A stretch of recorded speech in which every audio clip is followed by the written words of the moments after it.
Thank you. Good evening. I'm Nikki and I'm a recovered member of Cocaine Anonymous. Um, I'm brave. Thank you, Shane, for the meeting and James and everyone else that makes this possible. Um, it's a it's a responsibility and it's a pleasure to be able to sit and be able to share my experience, particularly in a group, my home group more particularly that I'm so fond of. Um, where so many beautiful things have happened for me as a result of this room going through a process of 12 steps, the people in it. Um, my life is unrecognizable to the one that brought me here. Um, I've just had to do a little prayer in my head and ask for open my heart and, let it come from my heart, not my head. And because I don't know what I'm going to say. So that could be tricky. How am I going to start? I don't know. I don't know. I think what I'm going to start with is addiction, alcoholism is non-discriminatory, right? It doesn't care if you had the worst childhood in the world. It don't care if you had the best childhood in the world. It don't care if you had the most friends. It don't care if you had the least friends. It don't care what color you are, what denomination, all that kind of stuff, right? It does not discriminate.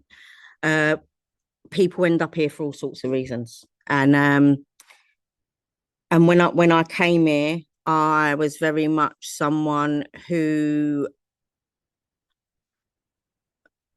was separated for quite a while by differences.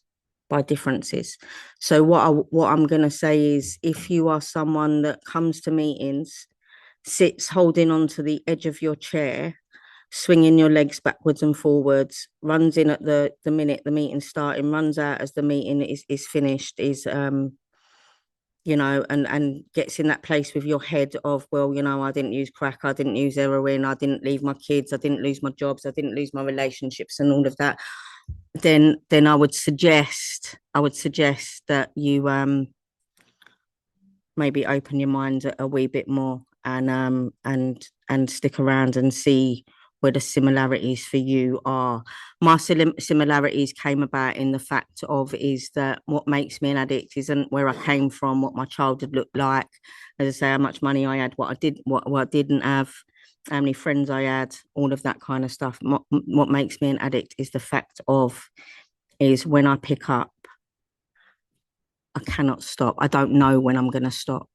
I don't know when that is going to come to an end. When I use, I cannot control and manage the amount I take.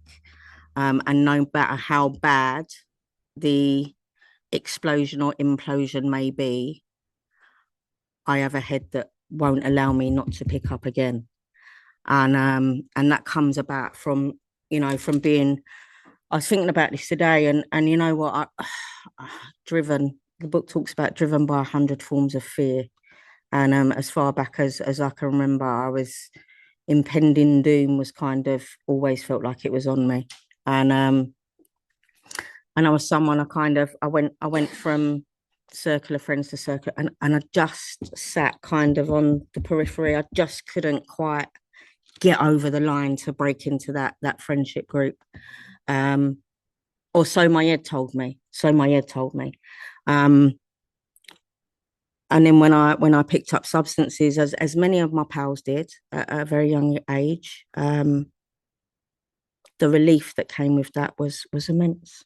And the book talks about a feeling that is so elusive that even though it may be injurious, we cannot differentiate after time the truth from the false. And that comfort that came from picking up, and that it was like the elastic band around my chest had been cut. I could breathe, and I was at one with the world. And substances did for me what I could not do for myself. They just did.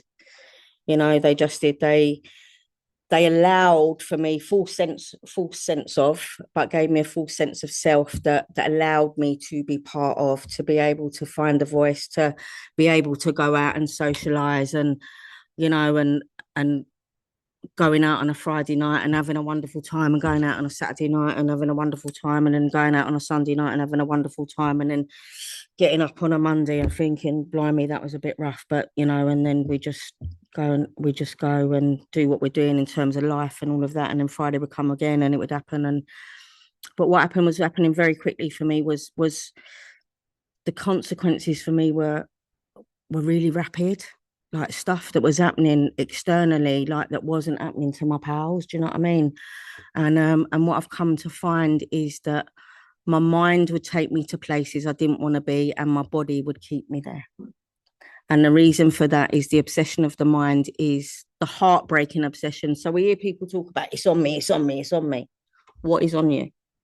See, my head tells me that to use, no matter what happened yesterday or last week or last month, will not occur again, because I'll do it differently and it will be okay. And then what happens is I put something in me and my body is screaming for more. See, I had a sponsor, and I remember she said to me, we hear in the rooms, we hear about people's using and how they behave when they use and all of that, and how they think and feel. And the first thing she said to me was, tell me how you think and feel when you don't use without a sufficient substitute. And the only way that I can explain, and this goes back as far as I can remember, before I came into like the progression was on, and I was attached to this freight train that no matter how much I wanted to get off, I couldn't get off, because it was like having to breathe oxygen. And I can only tell you that the short intervals that I had when I didn't use was like my skin was absolutely crawling on fire. I wanted to rip my skin off, and I felt like a raw nerve being battered by the wind, and everything terrified me. And so my relief came about in the terms of picking up, because it was so it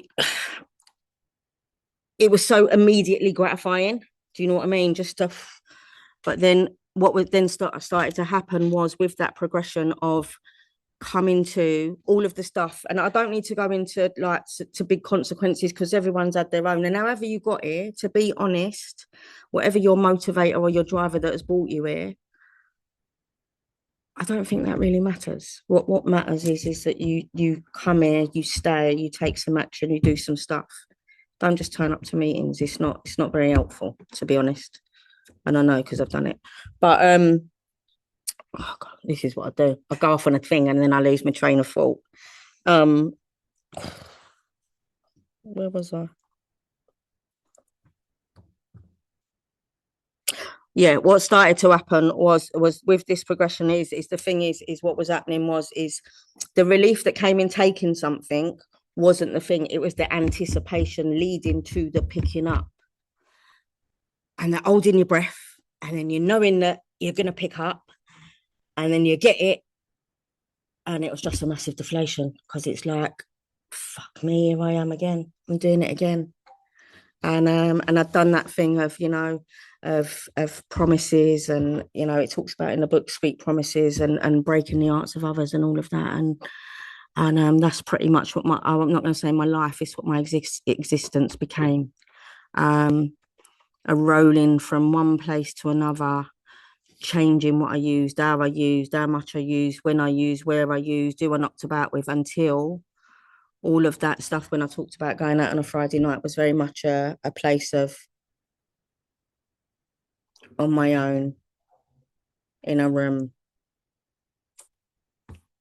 and mostly in the fetal position, crying of how the fuck have I got here again. Coming to with guilt, shame, and remorse, and the only relief that's gonna change that is to pick up again, because I can't stay in that place. And then we're off on the hamster wheel again, and on and on and on and on, and I've done the things of geographicals and people giving me ultimatums, and you give me an ultimatum, and my answer will be, oh well, better go then. Children, employers, mental health units, all sorts of things, and there is a bit in the book where it talks about fear sobered him for a bit. I don't know that anywhere that I've kind of been released or discharged from, I would say, as like while I'm in there, I'm like, oh, please God, if you get me out of here, da, da, da, da, please God, please God, please God. And then I get out and then I go, fucking hell, bit dramatic. And then we go again. And you know, I'm really aware of the fact that, you know, tradition 10 tells me that we have no opinion on outside issues. So, but I will say I tried different things. I tried lots of different things, and you know, and I think there's a place for some things for some people, and there's not a place for some things for other people. You know, certain things didn't work for me. And I tried a lot of things, and a lot of things that I tried, what they did was they kept me in a place mostly of my deluded thinking, where I was blaming everyone else for all of my problems that I had, mostly created by me. Um, were that those places and those people, well-meaning people, frothy emotional appeal and all that gear, um, kept me in victim mode. And my thing is, for me, it's like, and I talk to people about this today, and I go, what happens when you've run out of people and places to blame? What are you left with? Then you are fucked, aren't you? If I've got no one else left to blame and nothing else to blame, then I am fucked. Um, I I think it's tricky for me to kind of encapsulate my old journey, is because my journey has took many twists and turns, and it's not a straightforward one, maybe, that someone that might have come up here, sits here and says, right, so I came in the door, blood, I cracked on, and this is where I'm at. My experience and my journey here has been one of, I wouldn't recommend, is what I'd say. That's what I'd say to you. I wouldn't recommend some of my experiences. As I say, when I first come here, I'm looking for differences, you know, and all of that gear, and what I found was those differences that I look for. There's many sayings in rooms, isn't there? Some of them really, really irk me. I'm trying to, yeah, they do. Some of them really irk me. Some of them, but there is that thing that, well, you might not, but it's a yet.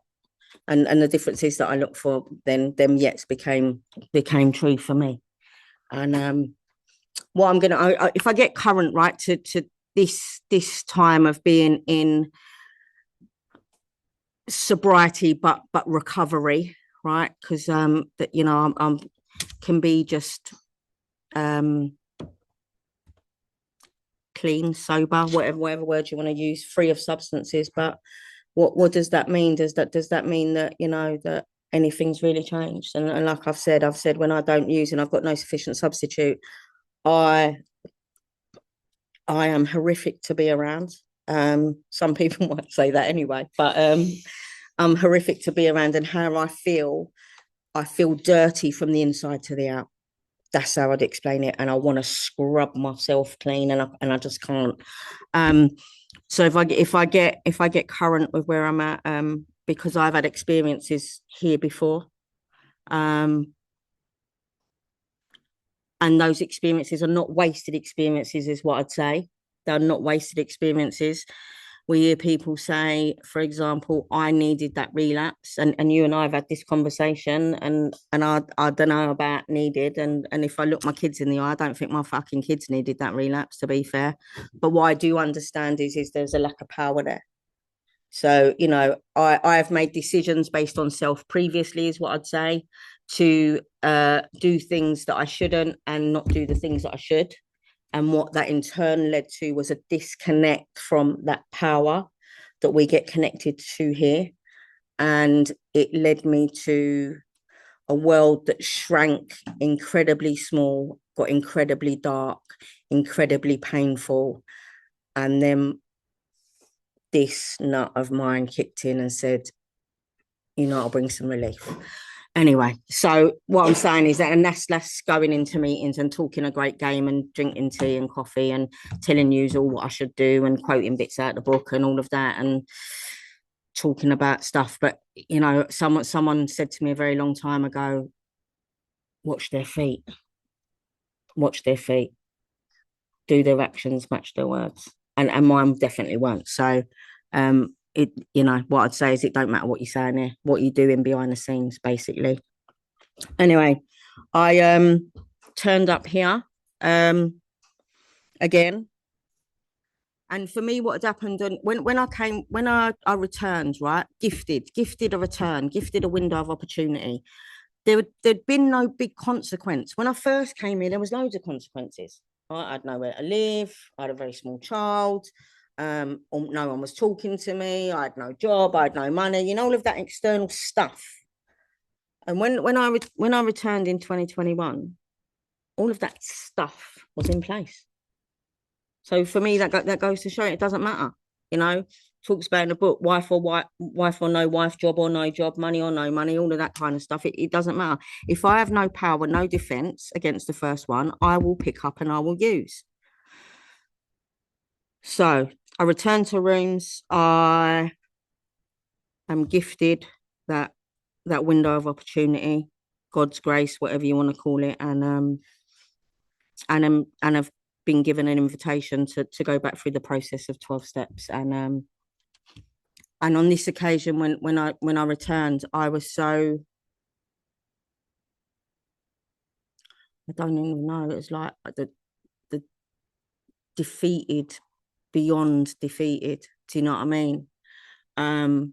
No more thinking about another way out. And I've said this before in my shares, you know, I don't believe anyone here is too stupid to do this stuff, but I've seen plenty too clever.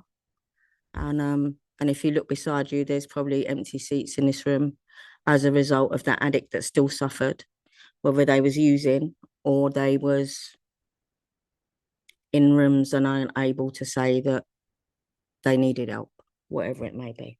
And I got busy here. And I was given some daily fundamentals. And that was, you know, get down on my knees and pray for a clean and sober day, and ask how I could be of use in that day. Because funny enough, I'm a bit of a selfish mare. Although I don't like to think so. You know, but and a gratitude list, some quiet time, to sit with some quiet time, write a gratitude list, reach out to some people. Connection is key, right? Addiction, alcoholism is isolation. Connection is key. And don't phone people up and dump your shit, ask how they are. And get yourself a home group. Home group is somewhere where you belong. So because what I found is if I flip round enough meetings, I don't have to do anything. I don't have to show anyone me. No one knows anything about me. And I can parade around and still put that mask on and be who I think you want me to be. Get a home group, get some service, and get involved. You know, get involved in a way that was sufficiently better than anything that drinking and using could give me. And you know, and going through the process of 12 steps. I'm not going to go through them because I think everybody needs to have their own experience with that. But what I'm going to say is what you know, I was reading this today, and because I still like to read stuff, I still like to grow an experience and you know, and be informed around stuff. And I know information ain't the thing that keeps you clean. It's what goes on in here, not what goes on up here. But you know, like step 1 in the big book has got the most pages written on it because it's the fundamental step. It's the basis. It's the foundation of what we build the rest of our recovery on, right? And I've had to get really busy in there. I had to really understand what I suffered with, what I was afflicted by. Because if you don't understand what your problem is, then you're not gonna recognize how to solve it, right? You know that thing of if I don't know where I've been, I don't know where I'm going. So I got busy. And life has turned up. This room and the people in this room. And what I'll say is, before I say about this room, I believe that God presented me with people. Do you know what I mean? See, people talk about they hear a voice in their head and all of that, and I've said then and people say it sounds like them. I don't know who my voice sounds like in my head, but it's not Morgan Freeman. That much I know, right? It definitely ain't him. But I do get chatter in my head, and sometimes, you know, that thing of is like, I'm like, is that my alignment with God's will, or is that just me convincing myself that's a great idea? That's why we have people to run stuff by. That's why God gave us people, right? Right size my thinking, Shane. Fucking hell, I'm a bit mental. Where I am today in terms of going through that process, you know, clearing out all of that shit that blocked me off from this power greater than me. And Shane and I was talking about this before the meeting. And whatever your power, or, you know, your whatever you call it, looks like, that's brilliant. That is brilliant, and fair play to you. But, you know, this was explained to me really clearly, really early on. My problem is not lack of religion. My problem is lack of power. That is my problem, right? And if I divert down other roads, that's great. And I want to grow a spiritual experience and have all of that. That's brilliant. But I've had people say to me, well, what is God to you? I don't know. Because for me, the thing that is greater than me, if I'm able to explain it and make it tangible, and I can put words to it, then I'm intellectualizing it, which means that I just know it's a feeling, right? It's a feeling. So clearing out all of that shit, getting connected to this power, going out, making right the wrongs that I've done. Some people that, you know, the rights to the wrongs that I've done was they don't ever darken my door again. That's all right. They weren't at the time. I ain't gonna lie. I come away and go, who do you think you are? But that was their right. And the thing is, the amends process isn't, it is for me to keep my side of the street clean, but it's not about me getting validation and a gold star for well done for doing it. It's about going out and you know, and being open and honest, and letting these people know, you know what, I know. I'm really aware by going through this process that I've caused you immense harms. Please tell me what I can do to put that right. And some people have taught me one. Do you know what I mean? And that's all right. And consistent action. So going through that process, step 10s, I sometimes have to be mindful when I'm step 10, right? Continue to take personal inventory when I'm wrong, promptly admit it. Looking at big, you know, where I'm being a bit of a twat.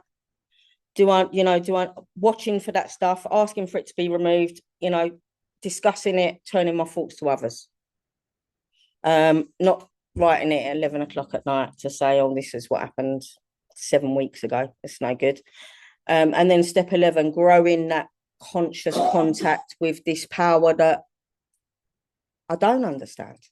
But what I do understand today is that when I said earlier that you know, using did for me what I couldn't do for myself, that power has definitely done for me today. Definitely done for me today. I've come through things in the last year that when I reflect, I'm like, what happened there? What happened there? And the truth of the matter, how did I come through that stuff? I came through that stuff by continuing, even the gritty teeth days, you know, that, oh, I don't know about this gratitude today. Do you know what I mean? Gritty teeth days of like the pen like that, and still doing it regardless, because I would have used regardless. Calling those people, this room and the people in this room, that, as I say, I believe that God gives us people. I'm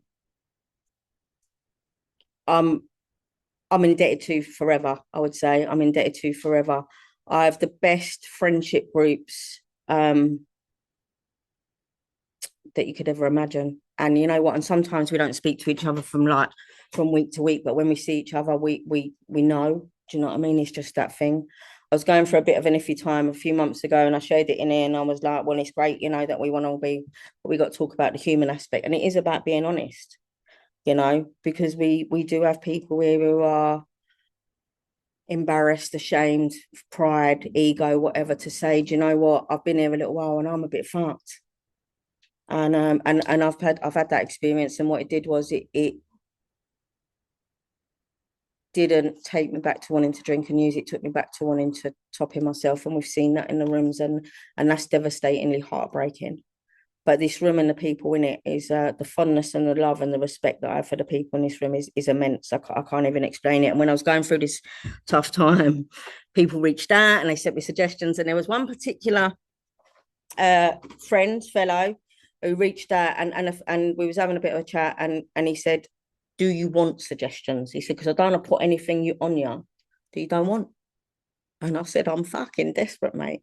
And what I got here was love and kindness and stuff that I didn't know was available. Do you know what I mean? When I'm out there, it's fucking dog eat dog. It's all transactional gear, and I come here and as a matter of going through, turning some pages in a book, sitting down with someone else, being of service in meetings, getting to work with other women, the absolute bright spot in my life. The women I have in my life are fucking amazing.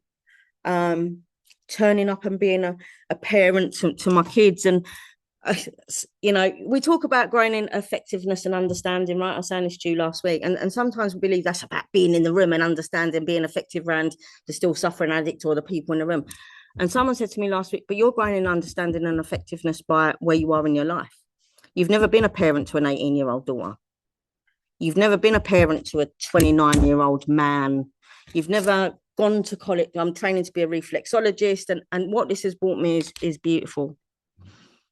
I will drive home tonight in a car that's taxed and insured, that I have a driving license for. I will get home. I will put the key in my door of my home that doesn't have holes in walls. There's no eggshells to walk over. I know where my kids are. My kids know where I am. I will go up and I'll do my nightly review. I will pray and I'll meditate and look at where I've been a twat and ask God for his corrective measures. And I will get to bed as a result of Cocaine Anonymous, the 12 steps of the 12 steps of Alcoholics Anonymous, a power I do not understand. And you beautiful fucking people in this room, I will go to bed another day clean and sober. My name is Nikki. I'm a recovered member of Cocaine Anonymous.